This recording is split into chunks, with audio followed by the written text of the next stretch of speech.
Hello student, welcome back to SP learning. आज मैं 11th का इकोनॉमिक्स सब्जेक्ट डिस्कस करने वाला हूँ। इकोनॉमिक्स सब्जेक्ट का हम इंडेक्स चैप्टर 1 इसमें हम सब डिस्कस करेंगे। तो हम चैप्टर स्टार्ट करने के पहले मैं आपको ये चीज़ बता देता हूँ कि economics is a very important subject for your commerce and also art. ये आपको कॉमर्स में तो इसेंशियल्स है ही, बहुत ज़रूरी है एंड इम्पॉर्टेंट भी है। And also in art stream में भी यहाँ पे इकोनॉमिक्स सब्जेक्ट है। सिर्फ डिफरेंस इतना है कि आपको ये इंग्लिश में कन्वर्ट किया है एंड आर्ट्स में उसको मराठी में कन्वर्ट किया है। तो आप ये वीडियो को अपने आर्ट्स के फ्रेंड 11th स्टैंडर्ड के साथ भी शेयर कर सकते हो। तो ज़्यादा बात ना करते हुए let's started about by the 11th economics commerce. Okay, तो सबसे पहले हम यहाँ देखेंगे कंटेंट्स, देखेंगे टेक्स्ट बुक में किस तरीके से आपको कंटेंट्स दिए हैं। तो चलिए अभी हम देखते हैं इसके कंटेंट्स, कौन कौन से कंटेंट्स दिए हैं। तो यहाँ पे कंटेंट्स आपको दिए हैं। तो यहाँ पे हम देखते हैं कंटेंट्स। तो कंटेंट्स में आपको दिख रहा है, इसमें 10 चैप्टर टोटल अबाउट के दिए हैं आपको इकोनॉमिक्स की बुक में, जिसमें कि फर्स्ट चैप्टर है बेसिक कॉन्सेप्ट इन इकोनॉमिक्स। इसमें आपको इकोनॉमिक्स के बेसिक कॉन्सेप्ट सीखने को मिलेंगे। सेकंड चैप्टर इज मनी, जिसमें कि आपको मनी से रिलेटेड जो भी इन्फॉर्मेशन रहेगी वो आपको इसमें प्रोवाइड की जाएगी। एंड हम पूरे के पूरे चैप्टर कवर अप करेंगे हमारे वीडियोस में, जो भी आने वाले वीडियोस हमारे रहेंगे। थर्ड चैप्टर है हमारा पार्शियल वैल्यू। फोर्थ चैप्टर है the economy of Maharashtra. Partial value जो हमने अभी डिस्कस किया थर्ड चैप्टर, इसमें आपको कुछ सम सीखने को मिलेंगे, जैसे हमने प्रीवियस स्टैंडर्ड में सीखे होंगे मोड मीडियंस, ऐसे कुछ सम सीखे थे, तो वो आपको इसमें सीखने को मिलेंगे। And fourth chapter is the economic of the Maharashtra. And the fifth chapter is a rural development in India, and sixth chapter is a population in India, and seventh chapter is a unemployment of India, eighth chapter is a poverty in India, ninth chapter is a economic policy of India since 1991, and last but not least 10th chapter is a economic planning in India। तो यहाँ पे आपके 10 chapter cover up होते हैं। ये 10 chapter में आपका पूरा 11th स्टैंडर्ड का इकोनॉमिक यहाँ पे कवर अप किया जा रहा है। और यहाँ पे हम देखते हैं कि चैप्टर के एंड में दिया है groceries of economic terms. Groceries of economic terms यहाँ पे हर चैप्टर के एंड में आपको, बुक के एंडिंग में आपको कुछ ग्रोसरीज देंगे जो आपको शॉर्ट फॉर्म में या काम आएंगी। और उसमें आपको हर इकोनॉमिक्स की जो लैंग्वेज है वो इकोनॉमिक्स लैंग्वेज अलग है सबसे। यहाँ पे आपको जो ग्रोसरीज हैं वो आपको हर चैप्टर में यूज़ करना मस्ट है, बहुत इंपॉर्टेंट है। तो उसके लिए आपको ये चीज़ यूज़ करनी पड़ेगी। सेकेंड हम यहाँ पर देखते हैं लिस्ट ऑफ एब्रीविएशन। एब्रीविएशन यहाँ पे आपको जो भी छोटी छोटी चीज़ें आपको शॉर्ट्स में दी रहेंगी तो आप आइडेंटिफाई कर सकते हो, आप अपने पॉइंट्स में जोड़ सकते हो। एंड थर्ड पॉइंट दिया reference importance and website links and other reference आपको वहाँ दिए रहेंगे, वेबसाइट्स लिंक्स दिए रहेंगे, जिसमें आप गो आउट जाके वहाँ पे चेक करके अपनी अदर इन्फॉर्मेशन भी आप कलेक्ट कर सकते हो regarding by the economics. So let's started by the chapter 1. इस chapter 1 name is basic concept in economics। तो आपके स्क्रीन के सामने चैप्टर 1 ओपन हो चुका है, जिसमें कि दिया है, ये आपका इकोनॉमिक्स का पूरा चैप्टर है, जिसमें कि इंट्रोडक्शन दिया है। ये तो आप सबको ही मालूम होगा कि today's world is a scientific world. It is social science, natural science. It is depend upon the all over the science. तो आपकी टेक्स्ट बुक में भी इसी तरह से कुछ साइंस को इंपॉर्टेंस दिया है एंड साइंस के कुछ टर्मिनोलॉजीज एंड कुछ इंटेलिजेंस एक्सपेरिमेंट्स हैं जो आपकी टेक्स्ट बुक में भी डिफाइन किए गए हैं। तो today's world is a scientific invention is more discoveries more importance, जिसमें कि आपके दिया है what is a science. Science is a systematic body of knowledge. There are two type of main science दिए है, जिसमें कि पहला दिया नेचुरल साइंस। तो नेचुरल साइंस आपने 9th स्टैंडर्ड और 8th स्टैंडर्ड में पढ़ा हुआ है एंड ऑल्सो 10th स्टैंडर्ड में भी आपने पढ़ा होगा, लाइक दैट फिजिक्स केमिस्ट्री आपने देखा होगा, राइट। तो यहाँ पे जो नेचुरल साइंस है ये आपने ऑलरेडी डिस्कस किया है। It is also as empirical approach. ये एम्पेरिकल ऑफ, जैसे आप mathematics physics and chemistry other subject आप स्टडी करते हो तो इसमें आपको नेचुरल साइंस में ये सब आपका कवर अप हो जाता है। Then after second is a social science. Social science is called as an abstract or behavioral science. It depend upon the behavioral the nature. The particular human study on behavioral nature, उसका psychological behavior, उसका mental aspect, उसका human behavior के ऊपर study करके आपका ये social science बनाया गया है। So let's started by the main point of this book and main chapter of this point, meaning of economics। अब हम इकोनॉमिक्स के मीनिंग्स देखेंगे। तो economics is a social science. The origin of economics lends to the Greek word, मतलब ये origin कहाँ से हुआ है, ग्रीक वर्ड से हुआ है। जो इकोनॉमिक है वर्ड है, जो इकोनॉमिक्स है वो कहाँ से आया है, ग्रीक वर्ड से ओरिजिन हुआ है। एंड ग्रीक वर्ड में उसको क्या बोलोगे, ओकोनोमिया। ग्रीक वर्ड में उसको क्या बोलोगे, ओकोनोमिया, which means management of the household, which means management of the household. मतलब यहाँ पे आपको जो हाउस होल्ड का प्रॉपर मैनेजमेंट है, किस तरीके से मैनेजमेंट किया जाता है, वो आपको इसमें सिखाया गया है। ग्रीक वर्ड में ओकोनोमिया में उसको ओरिजिन किया गया है, उसको एक्सप्लेन किया गया है, उसको डिराइव्ड किया गया है ग्रीक वर्ड में। और ग्रीक वर्ड में क्या बोला गया उसको, ओकोनोमिया। तो जो ओकोनोमिया ग्रीक वर्ड है ना, इसको आप अंडरलाइन कर लेना। ये आपको फिल इन द ब्लैंक्स में या आपको एट अ पॉइंट में वो चीज़ पूछी जा सकती है, या फिर कभी कभी आपको एमसीक्यूज में या वन वर्ड में वो पॉइंट आपको आ सकता है कि which known is Greek word economics is ओकोनोमिया, वहाँ ऑप्शन देंगे आपको, या नहीं भी दिया होगा तो वन वर्ड में आपको वो चीज़ फाइंड आउट करनी पड़ेगी। तो आप उसको अंडरलाइन करो तो आपके आगे जाके यूजफुल वो रहेगा।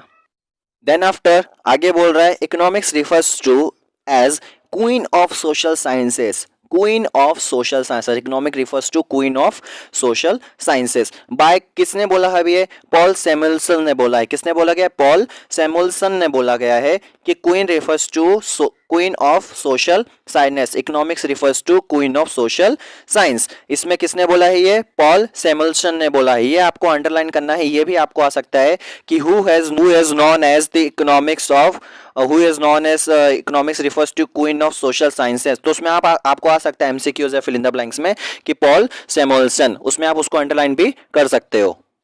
The economic aspect of human behaviour, it deals with how human being satisfy unlimited wants with limited means। मतलब इसमें क्या बोला गया है, सीधा आपको एग्जांपल बता रहा है कि यहाँ पे कभी भी जो ह्यूमन बीइंग की वांट्स होती हैं, जो भी ह्यूमन बीइंग की वांट्स होती हैं, वो कभी भी सेटिस्फाई नहीं होती हैं। दे आर अनलिमिटेड, वो क्या है, अनलिमिटेड है। फॉर एग्जाम्पल, जब आप एज अ चाइल्ड रहते हो, बच्चे रहते हो, तब आप क्या करते हो, खिलौने की डिमांड करते हो, चॉकलेट्स की डिमांड करते हो। फिर आप जैसे जैसे बड़े होते जाते हो, फिर आपकी डिमांड चेंज हो जाती है, फिर आपकी वांट चेंज हो जाती है, तो आपके उसके साथ साथ अकॉर्डिंग क्या होती है, उसकी डिमांड भी क्या हो जाती है, चेंज हो जाती है। बट आप सेटिस्फाई नहीं होते हो। पहले आप कोई ओल्ड फ़ोन लेते हो, फिर न्यू लेते हो, फिर वो मोबाइल से भी आपका मन भर जाता है, फिर और नया फ़ोन लेते हो। मतलब demand was not satisfied, demand कभी भी सेटिस्फाई नहीं होती। मतलब एक डिमांड आपकी फुलफिल होती है, then after new demand is also भी डेवलप्ड, दूसरी डिमांड अपने आप ऑल्सो क्या हो रही होती है, डेवलप्ड हो रही होती है। तो यहाँ पे भी इकोनॉमिक्स को इसलिए सोशल साइंस बोला गया है। Social science is a human behaviour, because human behaviour nature is demand was not satisfied. Demand क्या होती है, सेटिस्फाई नहीं होती है। Demand are unlimited, want is unlimited. Want और डिमांड जो होती हैं वो अनलिमिटेड होती हैं, वो कभी भी सेटिस्फाई की जाती नहीं है। तो सबसे पहले आपको ये मालूम होना चाहिए कि इकोनॉमिक्स बनाया किसने। इकोनॉमिक्स की जो बोलते उसको डिफाइन करना या उसको परिभाषित करना, ये किसने किया है। तो ये कौटिल्य आपको दिया है, बुक में दिख रहा है यहाँ पे, Kautilya views on economics. Earth means wealth and शास्त्र मीन्स साइंस। जो अर्थ का मतलब होता है उसका मतलब होता है वेल्थ, वेल्थ मतलब होता है संपत्ति, एंड शास्त्र मीन साइंस। तो क्या हो जाएगा ये, वेल्थ साइंस। अर्थशास्त्र is equal to wealth science. अर्थशास्त्र implies is a science of acquiring and the managing wealth. Essential अर्थशास्त्र is a treatise of political economy in its broad state sense. इसका मतलब बोला गया है जो कौटिल्य हैं, अब आप सबको ही पता होगा कौटिल्य कौन है। कौटिल्य ये चाणक्य हैं, आपको पढ़ा होगा चाणक्य नीति, चाणक्य आपने देखा होगा। तो जो चाणक्य हैं उन्हीं को इकोनॉमिक्स में कौटिल्य बोला गया है। कौटिल्य ये क्या है, इन्होंने ही इकोनॉमिक्स का डिफाइन किया है, इकोनॉमिक्स बताया गया है। और इन्होंने इकोनॉमिक्स को हिंदी में बोलते हैं अर्थशास्त्र। इकोनॉमिक्स को हिंदी में बोला जाता है अर्थशास्त्र। तो अर्थशास्त्र को भी उनको वर्ड को डिवाइड करके उन्होंने अर्थ को अलग बताया है, शास्त्र को अलग बताया है। जिसमें अर्थ को वो बोलते हैं अर्थ इज अ वेल्थ, अर्थ इज इक्वल टू वेल्थ, जिसमें अर्थ आपका क्या रहता है, वेल्थ का काम करता है। वेल्थ मतलब होती है संपत्ति, पैसा, धन, उसको बोला जाता है अर्थ। एंड वहीं पे शास्त्र को इन्होंने बताया है सोशल, शास्त्र को इन्होंने बताया साइंस बताया गया, शास्त्र को इन्होंने क्या बताया है, साइंस बताया गया। तो यहाँ पे आपका पैसा और जो ये है वेल्थ मतलब होता है अर्थ, मतलब यहाँ पे आपको बोला गया है। तो अर्थ मतलब क्या बोल रहे हैं, वेल्थ, एंड शास्त्र मतलब साइंस। तो यहाँ पे अर्थशास्त्र मतलब क्या होता है, वेल्थ साइंस। तो यहाँ पे इन्होंने ही economics and political science and political economics ये सब इन्होंने डिफाइन किया है। कौटिल्य ने क्या किया है, डिफाइन किया है। अभी आपको यहाँ पे दिया है की point based on Kautilya views, मतलब कौटिल्य चाणक्य के व्यूज से यहाँ पे इकोनॉमिक्स के की पॉइंट्स कुछ दिए हैं वो हम डिस्कस करते हैं। तो जिसमें नंबर 1 पॉइंट दिया है क्रूशियल्स रोल ऑफ स्टेट और government, crucials role of the state और गवर्नमेंट। इसमें कौटिल्य बोलना चाह रहे हैं कि यहाँ पे आपको कोई भी इकोनॉमिक्स का, कोई भी आपको इकोनॉमिक्स या अर्थशास्त्र का कोई भी आपको डिसीजन या कोई भी पॉलिसी अगर आपको लानी है तो उसके लिए स्टेट गवर्नमेंट मजबूत होनी चाहिए, पावरफुल होनी चाहिए कि उस चीज़ को हम क्या कर सकें, अप्लाइड कर सकें। उसके लिए वो बोल रहे हैं crucial role of the state of government, मतलब यहाँ पे गवर्नमेंट का रोल बहुत इंपॉर्टेंट प्ले करता है, बहुत इंपॉर्टेंट रोल प्ले करता है यहाँ पे गवर्नमेंट का किसी भी इकोनॉमिक्स के चेंजेस व्यूज़ एंड अप्लाइज करने के लिए।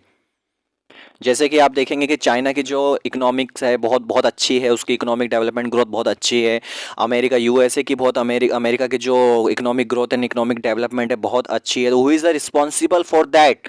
There government. उनके लिए उनकी रिस्पॉन्सिबल जिम्मेदारी वो सब कौन है? गवर्नमेंट है उनकी उस चीज़ के लिए। और हमारी इंडिया की क्या है, अंडर डेवलपिंग में आती है, तो उसके लिए रिस्पॉन्सिबल कौन है? आवर स्टेट और सेंट्रल गवर्नमेंट। हमारी गवर्नमेंट उस चीज़ के लिए क्या है? रिस्पॉन्सिबल है। particular nation also responsible for that particular state, particular government and particular nation also important that for that role play by the economic role and crucial role. Second point, focus on creation of wealth as the mean to ensure wealth of the state. सबसे पहले इसमें क्या बोल रहे हैं कौटिल्य ये बोल रहे हैं कि यहाँ पे सबसे पहले आपको फोकस करना पड़ेगा कि आपके पास पैसा कितना है और कहाँ से आएगा, वो चीज़ें फोकस करना है, अर्न करना है आपको। और अगर आप देखो, सबसे पहली बात यह है कि अगर आप पैसा अर्न करोगे तो ऑलरेडी आपकी जो इकोनॉमी है, आपके जो स्टेट की, आपके जो नेशन की इकोनॉमी है वो ऑलरेडी स्ट्रांग होगी। तो कौटिल्य बोल रहे हैं सबसे पहले आपको इंडिविजुअली फोकस करना पड़ेगा कि आपकी जो वेल्थ है, आपका जो पैसा है वो कहाँ से अर्न होगा, उस पर फोकस करना है, वो सोर्सेस पे फोकस करना है कि इकोनॉमिक्स जो अर्न हो रही है, हमारे जो सैलरी इनकम जो भी चीज़ अर्न हो रही है वो कहाँ से अर्न हो, उसका सोर्सेस क्या है। तो आप ऑलरेडी उस पर फोकस करोगे ज़्यादा तो हमारी जो इकोनॉमिक ग्रोथ है, हमारी जो इकोनॉमी है वो ऑलरेडी हमारी क्या होगी, इंप्रूव करेगी। इनडायरेक्टली उस पर इंपैक्ट आपका जाएगा ही। Then after next point is to need for efficient administrative machinery for good government. इसमें बोला गया है कि सबसे पहले आपकी जो भी एडमिनिस्ट्रेटिव मशीनरीज हैं वो इफेक्टिव होनी चाहिए, इफिशिएंट होनी चाहिए। फॉर एग्जांपल किसी भी चीज़ का प्रोडक्शन करने के लिए, किसी भी चीज़ का उत्पादन करने के लिए हमें मैन, मटेरियल, मशीन, मनी चारों चीज़ लगती हैं। M4 लगता है। M4 is a man, money, material और मशीन। हमें चारों चीज़ के बिना हम प्रोडक्शन नहीं कर सकते। तो इसमें से अगर एक चीज़ भी कम होती है तो हमारे प्रोडक्शन पे इफेक्ट पड़ता है। तो उसी के लिए बोल रहे हैं कि सबसे पहले आपको इफ़िशिएंट एडमिनिस्ट्रेटिव मशीनरीज चाहिए आपको, जिससे आप ज़्यादा से ज़्यादा प्रोडक्शन कर सकते हो। एंड आपको गुड सपोर्ट होना चाहिए। अगर आप एडमिनिस्ट्रेटिव इफिशिएंटिव प्रोडक्शन करते हो तो उससे क्या होगा, आपका ज़्यादा से ज़्यादा प्रोडक्शन होगा जो आपकी इकोनॉमिक क्रिएट करेगी एंड क्रिएशन ऑफ वेल्थ में बहुत ज़्यादा इंपॉर्टेंट रोल प्ले करेगी। Then after next point is a compilation of political ideas into to अर्थशास्त्र। इसमें बोला गया है कि कोई भी पॉलिटिकल आइडियाज़ हैं उस चीज़ को आप अप्रोच करो, उस चीज़ को आप अपनाओ। कोई भी आइडियाज़ हैं, पॉलिटिकल आइडियाज़ हैं, उस चीज़ को आप इतना ज़्यादा इंप्रूव, इतना ज़्यादा इफिशिएंट बनाओ कि वो आपके इकोनॉमिक्स को ग्रोथ कर सके, आपके लिए वेल्थ क्रिएट कर सके। तो आपको उसको कंपेलिशन करके उस चीज़ का समावेश उस चीज़ में होना चाहिए कि आप अर्थशास्त्र को उस चीज़ में पर्टिकुलर में यूज़ कर सको। तो यहाँ पे हमारे कौटिल्य के कोई की पॉइंट बेस्ड व्यूज़ थे जो 4 पॉइंट्स में उन्होंने डिस्क्राइब किए थे। नंबर 1, नंबर 2, नंबर 3, नंबर 4, यहाँ पे 4 की पॉइंट उनके थे कौटिल्यस के व्यूज़, जो अपने व्यूज़ वो रखना चाहते थे कि इस बेस पे आपकी इकोनॉमिक्स ज़्यादा ग्रो कर सकती है। यहाँ पे नीचे हम देखेंगे तो इसमें डू यू नो है। डू यू नो में आपको वही बताया गया है, कौटिल्य के बारे में थोड़ी इन्फॉर्मेशन दी गई है कि Kautilya who is the Kautilya is a great philosopher, एक बहुत अच्छे philosopher and economist also. Economist मतलब अर्थशास्त्री थे। In which time is a Maurya periods, during the Maurya periods advisory, वहाँ के एक बहुत बड़े एडवाइजरी थे। चाणक्य नीति भी हम बोल सकते हैं इनको, चाणक्य भी बोल सकते हैं। And political leaders also for Indian ancient history. तो उनके बारे में थोड़ी इन्फॉर्मेशन रिगार्डिंग दी है डू यू नो में। तो आज हम यहीं पे ही हमारे वीडियो को स्टॉप करते हैं, वाइंड अप करते हैं। फिर हम आने वाले वीडियो में हम इसके आगे के डेफिनेशंस एंड आगे के जो पॉइंट्स हैं हम वो उसमें डिस्कस करेंगे। सबसे मोस्ट इंपॉर्टेंट चीज़, अभी जो लोगों ने कॉमर्स लिया है और जो लोग अभी कॉमर्स पढ़ रहे हैं उनको सबसे पहले एक प्लान प्रिपेयर कर लेना है कि उनको किस वे में, किस तरीके से स्टडी करनी है। Because most of the colleges, most of the classes अभी नहीं ओपन है। तो आप घर पर ही बैठ के जो आपके पास रिसोर्सेज हैं, जो आपके पास एक्सटर्नल आउटपुट रिसोर्सेज हैं, आप उनका यूज़ करके आप अपने प्लान स्ट्रेटेजी प्रिपेयर कर सकते हो। बिकॉज ये जो कॉमर्स है 11th स्टैंडर्ड ये आपके लिए बेस है। तो अगर आप अपने बेस को अभी से स्ट्रॉन्ग कर लोगे तो आगे जाकर 12th स्टैंडर्ड में आपको वो चीज़ थोड़ी इफिशियंट पड़ेगी।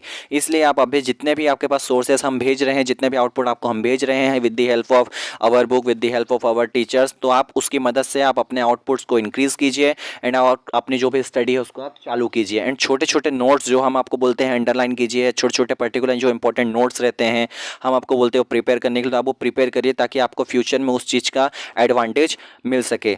तो आज के वीडियो में सिर्फ इतना ही। अभी हमारा नेक्स्ट वीडियो हम आपको प्रोवाइड करेंगे विद इन अ डेज में हम आपको प्रोवाइड करेंगे, और आप कंटिन्यू वीडियो देखते रहिए एंड आउटपुट आप लेते रहिए। So thank you so much.